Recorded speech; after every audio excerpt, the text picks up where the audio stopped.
Les intelligences ayant hérité l'Union pour la démocratie et le progrès social, UD, ne ménagent aucun effort pour continuer le combat historique du leader Maximo. Malheureusement, cette continuité est assumée de manières diverses. Selon que les uns se retrouvent au pouvoir, et d'autres, en dehors du système. Ce qui est sûr, l'aile à laquelle s'identifient Félix Tshisekedi et Jean-Marc Kabin tiendra un congrès du parti ce week-end, soit du 30 au 31 mars 2018. Selon les organisateurs de ce congrès, le sphinx géniteur du parti, feu Étienne Tshisekedi, n'a jamais été remplacé.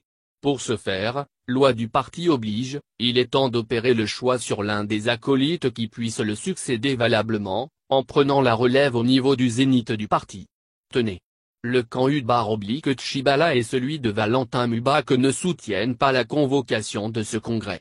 Sera-t-elle unie, l'UD, aux prochaines joutes? Quand pourront-ils harmoniser leurs vues pour continuer, à l'instar des acolytes d'un même gourou, le pénible combat laissé inachevé par feu Tshisekedi ou Mulumba? Répondre qui peut. Décédé le 1er février 2017 à la clinique Sainte-Élisabeth de Bruxelles, le géniteur de l'Union pour la démocratie et le progrès social, UD, n'est toujours pas inhumé jusqu'à ce jour. Ne prenant pas pour valide le congrès tenu, il y a peu, par l'UPEL Bruin Haut-Tshibala et Tarcisse Lozek, celle qui avait positivement sanctionné l'actuel Premier ministre au summum du parti. Il faut dire que l'aile dure incarnée par Félix Tshisekedi et Jean-Marc Kabin a préconisé la démarche du remplacement de celui dont le corps séjourne dans une des morgues de la capitale belge, plus d'une année déjà, par la tenue d'un autre congrès.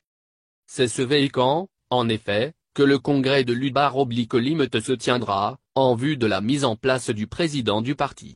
Selon Valentin Mubak, un des cadres de l'ancienne UD, dans l'optique du remplacement du président Tshisekedi, au niveau du parti, personne ne peut se prévaloir la capacité de convoquer le congrès.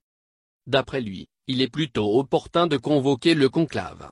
Eu égard à cet argument qu'il avance, il convoquera ainsi un conclave du parti dans les tout prochains jours. L'unité dans la diversité demeure un défi dans le chef des acolytes ayant hérité l'Union pour la démocratie et progrès social, UD. L'égalité de l'UD.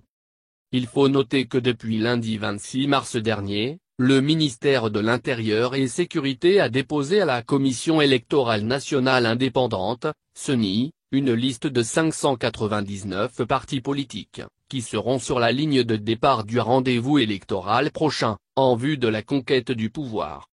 En clair, ce sont ces partis reconnus légalement qui sont habilités à ranger les candidats au prochain scrutin. Lors du dit dépôt, Henri Mova a rassuré qu'il y aura sûrement des modifications pour équilibrer de plus en plus la dite liste. Néanmoins, après que les litiges soient réglés par les cours et tribunaux compétents, conformément aux lois du pays. De toutes les façons, l'UPED est l'un des partis qui connaissent le dédoublement interdit dans l'accord du Centre interdiocésain, de 2016.